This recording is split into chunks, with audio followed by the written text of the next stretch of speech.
अस्सलाम वालेकुम great and students. Physics का चैप्टर नंबर 13 न्यूमेरिकल्स पहला लेक्चर हो गया है। अब क्वेश्चन नंबर 2 से लेके क्वेश्चन नंबर 5 तक हम करने जा रहे हैं। लेट्स स्टार्ट, सीधे स्लाइड पे चलते हैं।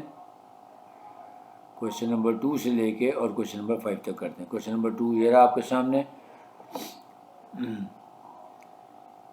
इसकी रीडिंग कर लेते हैं। 2 point charges Q1 10 micro coulomb and Q2 है 5 micro coulomb are placed at a distance of 150 centimetre.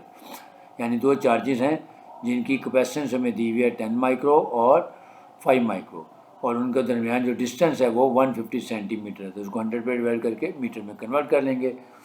What will be the coulomb force, coulomb force find करनी है।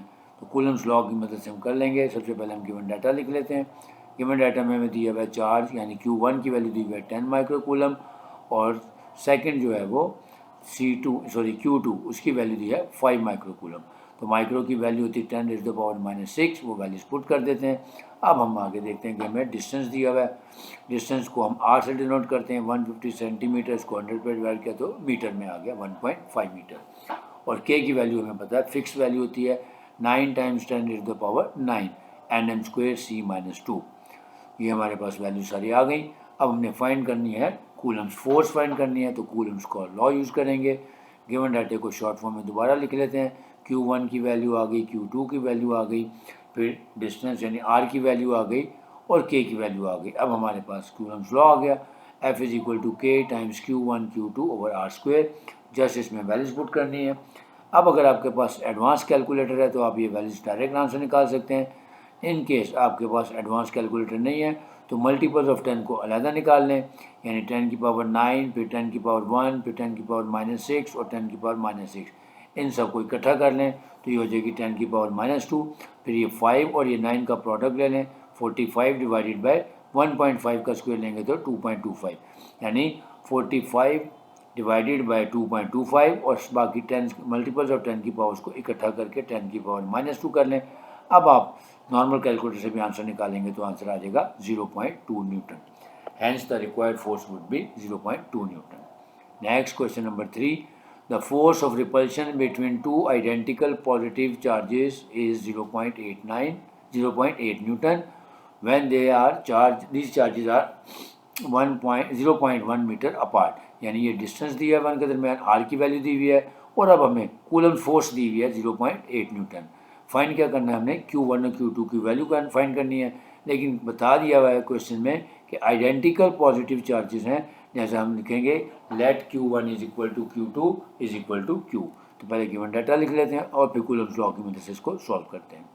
तो let Q1 = Q2 which is equal to Q being identical charges, क्योंकि identical है जैसा Q1 और Q2 की value same होगी।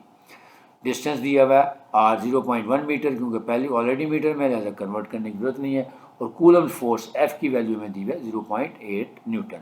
अब हमने Q1 और Q2 की वैल्यू फाइंड करनी है। K की वैल्यू हमें फिक्स पता है, मालूम होती है कि 9 × 10⁻⁹ है। अब Q1 और Q2 फाइंड करना है। हम लिखेंगे, गिवन डाटा को शॉर्ट फॉर्म में पहले लिख लेते हैं ताकि इस स्लाइड पे आपको वर्किंग करने में आसानी आए। अब using Coulomb's law, F = K × Q1 Q2/r²। अब देखें Q1 और Q2 क्योंकि सेम है, जैसे इन दोनों की जगह हम Q पुट कर देंगे तो Q को जब Q से मल्टीप्लाई कर देंगे तो ये हो जाएगा Q²/r²। अब हम इसमें वैल्यूज पुट कर देते हैं।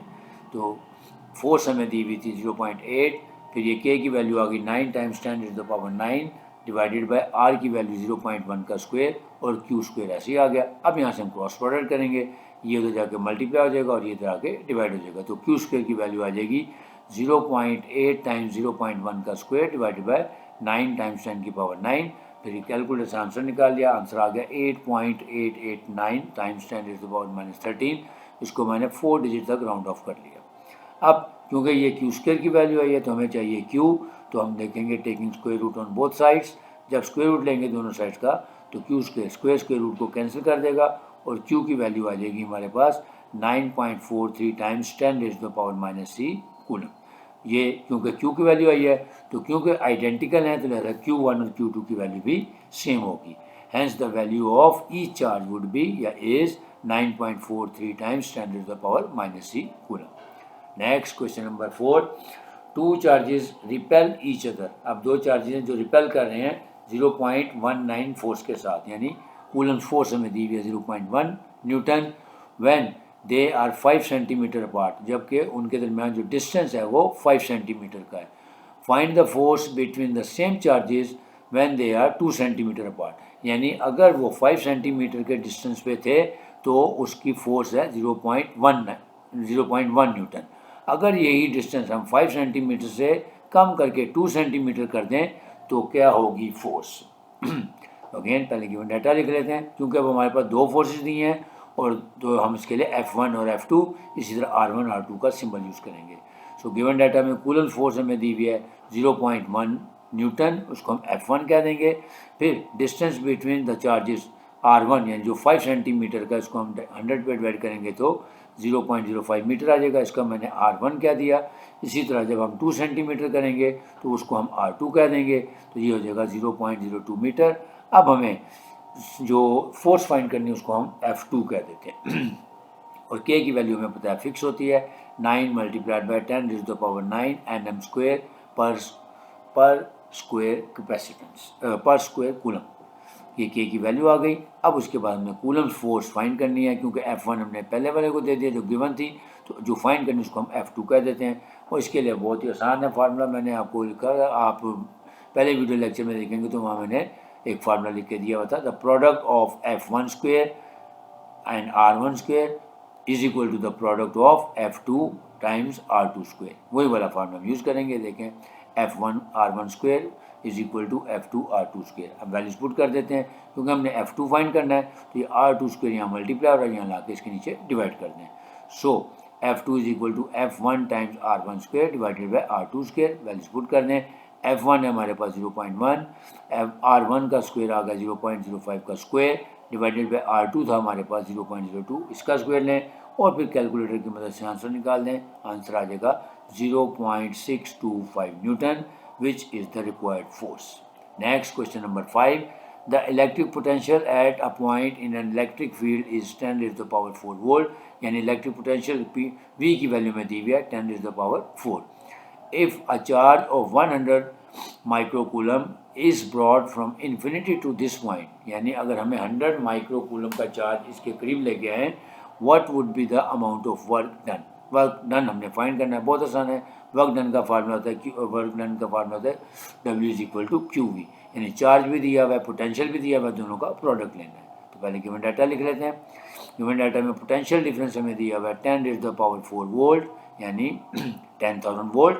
उसके बाद चार्ज की वैल्यू दी हुई है 100 माइक्रोकूलम, और माइक्रो की जगह हम 10 की पावर -6 भी लिख सकते हैं।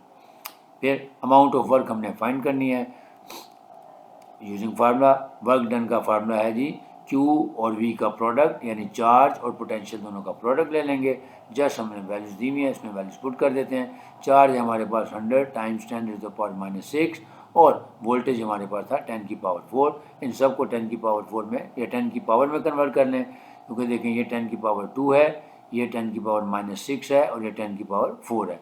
तो इसका मतलब 10 की पावर 4 एज इट इज़ आ गया। 10 की पावर इसको मैंने 10 की पावर 2 में कन्वर्ट कर लिया और ये 10 की पावर -6 है। पावर्स को ऐड किया 10 की पावर 0 आ जाएगी, और किसी भी चीज़ की पावर 0 तो उसका आंसर 1 होता है। Hence the amount of work done is 1 joule. तो ये था हमारा सेकंड लेक्चर, जिसमें हमने क्वेश्चन नंबर 2, 3 और 4, 5 को आसान तरीके से करने का तरीका सीखा। उम्मीद है आपको समझ आया होगा। अगर आपको वीडियो अच्छी लगी है तो काइंडली इसको लाइक भी करें और शेयर भी करें, और जो फर्स्ट टाइम वीडियो देख रहे हैं वो चैनल को सब्सक्राइब कर लें, ताकि आइंदा आने वाली वीडियोस आप तक खुद ब खुद पहुँचें। इजाज़त चाहूँगा। अल्लाह हाफ़िज़।